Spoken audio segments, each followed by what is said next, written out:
The U.S. appears to have softened its demands regarding North Korea's denuclearization efforts, stepping back from an all-or-nothing approach as Secretary of State Mike Pompeo heads to Pyongyang to continue negotiations. Prior to President Donald Trump's Singapore summit with North Korea's leader Kim Jong-un on June 12, Pompeo insisted the U.S. would accept nothing less than complete, verifiable and irreversible denuclearization. But statements this week from the State Department have toned down the demanding rhetoric at the advice of South Korean negotiators, Reuters reported. The State Department denied taking a softer approach. However, our policy toward North Korea has not changed. We are committed to a denuclearized North Korea, Heather Nauert, State Department spokesperson, told Newsweek. Despite the Trump administration's glowing praise of the Singapore summit, Kim only technically agreed to work toward denuclearization of the Korean peninsula. Experts have pointed out that the document signed between the U.S. and North Korea was little different than previous pledges of goodwill signed in the past,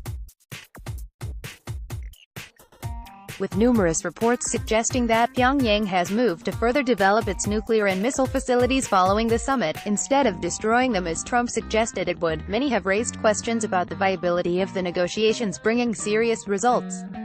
U.S. officials told Reuters that no breakthroughs have been made in negotiations, and even defining key terms within a broader agreement has been difficult.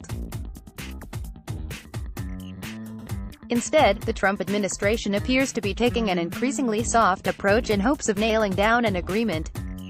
Commenting on the Trump administration's ongoing negotiations, Iranian-American global security and development consultant Beatrice Menashe, who is based in Amsterdam, Netherlands, told Newsweek that North Korea has a history of undercutting international agreements. The current U.S.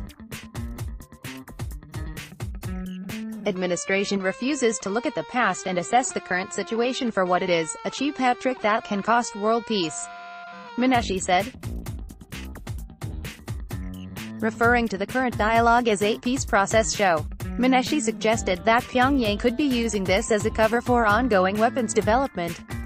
North Korea may reach their target goals of achieving long-range ballistic missile capabilities, which would make it possible to hit targets in the U.S. or U.S.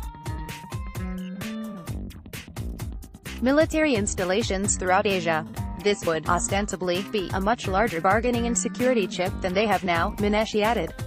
Already, the U.S. has agreed to suspend all joint military exercise with South Korea, with Trump calling them very provocative and expensive. While South Korean leaders publicly supported the decision as a step toward peace, many in the U.S. have criticized the move as an unnecessary concession to Kim. GOP Senator John McCain of Arizona called the decision a mistake. In a statement released last month, McCain said making unnecessary and unreciprocated concessions is not in our interests. He went on to say that we must not impose upon ourselves the burden of providing so-called good-faith concessions as the price for continued dialogue. Trump's national security advisor John Bolton said Sunday that the U.S. has a plan to dismantle the overwhelming bulk of North Korea's weapons of mass destruction within a year.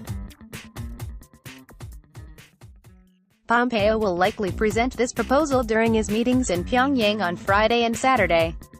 However, nuclear experts have suggested that such a plan is highly unrealistic at best, and likely impossible to achieve. The size and complexity of North Korea's nuclear program alone cast doubt on the physical ability to complete denuclearization in a 12-month time frame. Richard Johnson, Senior Director for Fuel Cycle and Verification at the Nuclear Threat Initiative, previously told Newsweek.